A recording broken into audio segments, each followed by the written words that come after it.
Madam ಹೇಳಿ sir ಮುಂದಿನ ನಿರ್ಧಾರ ಏನು?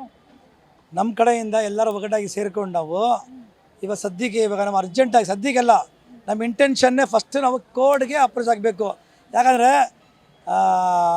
ಕೃಷ್ಣ ಬೈರೇಗೌಡವರು ಫೇಸ್ಬುಕ್ನಲ್ಲಿ ಟ್ವೀಟ್ ಮಾಡೋರು ಏನಂತ ಫೇಕ್ ಡಾಕ್ಯುಮೆಂಟ್ ಅವ್ರಿಗೆ ನಾವು ಫುಟ್ಪಾತ್ ಥರ ಮಾಡಿದ್ದೀವಿ ಅಂತ ಹೇಳ್ಬಿಟ್ಟು ಇದೆಲ್ಲ ಫೇಕ್ ಅಂತ. ಅದೇ ಇದೆಲ್ಲ ಡಾಕ್ಯುಮೆಂಟ್ ನಮ್ಮ ಹತ್ರ ಬಂದುಬಿಟ್ಟು 82 ಇದು ನಮ್ಗೆ ಅಲರ್ಟ್ ಆಗಿರೋದು. ಇದು ಲೈಸೆನ್ಸ್ ಇದು 300 ರೂಪಾಯಿ ನಮ್ಮನ್ನ ಡಿಪಾಸಿಟ್ ತೊಗೊಂಡವ್ರೆ.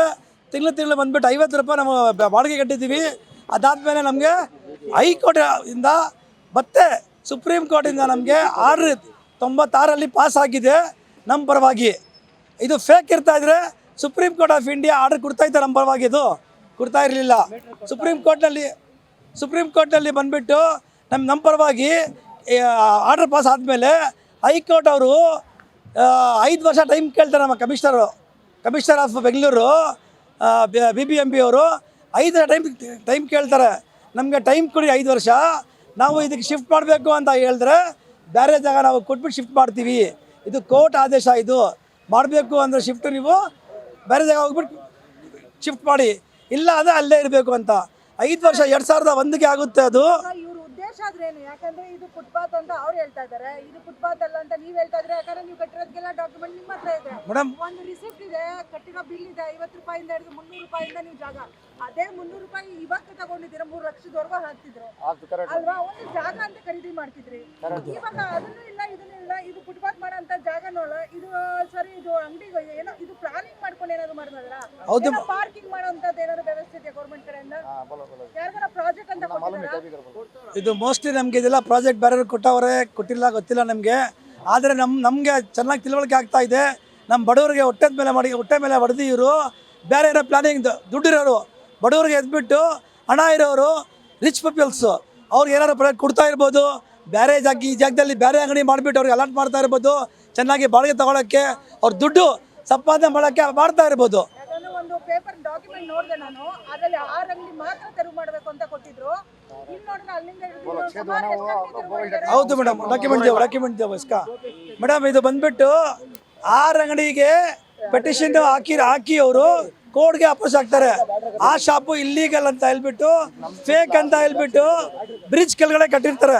ಫ್ಲೈಓವರ್ ಇದೆಯಲ್ಲ, BGS ಫ್ಲೈಓವರು, ಅದ್ರ ಕಡೆಗೆ ಕಟ್ಟಿರ್ತಾರೆ ಅವರು.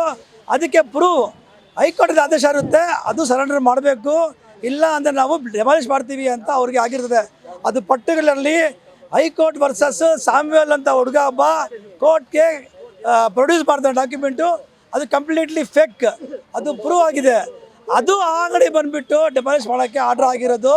ಮತ್ತು ಮೇಲೆ ಬಂದುಬಿಟ್ಟು ವಿಕ್ಟೋರಿಯಾ ಹಾಸ್ಪಿಟಲ್ ಮೇಲೆ ಆ ಅಂಗಡಿ, ಅಲ್ಲಿ ಬಂದುಬಿಟ್ಟು 32 ಅಂಗಡಿ ಐತೆ, ಅದು ಫೇಕು ಅಂತ ಹೇಳ್ಬಿಟ್ಟು ಅದು ಡೆಮಾಲಿಷ್ ಮಾಡೋಕ್ಕೆ ಆಗಿರ್ಬೋದು.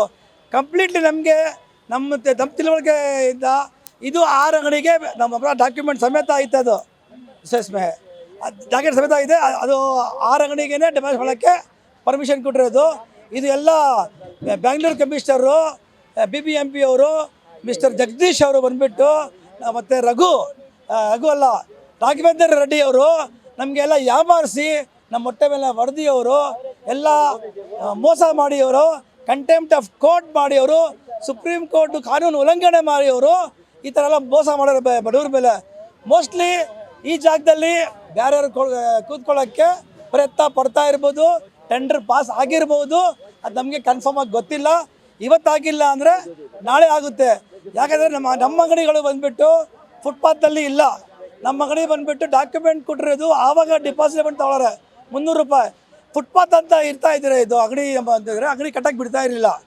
ಮತ್ತು ನಮ್ಮದೇ ಕೇಸಲ್ಲಿ SJP ರೋಡ್ದಲ್ಲಿ ಕೇಸ್ ಇತ್ತು.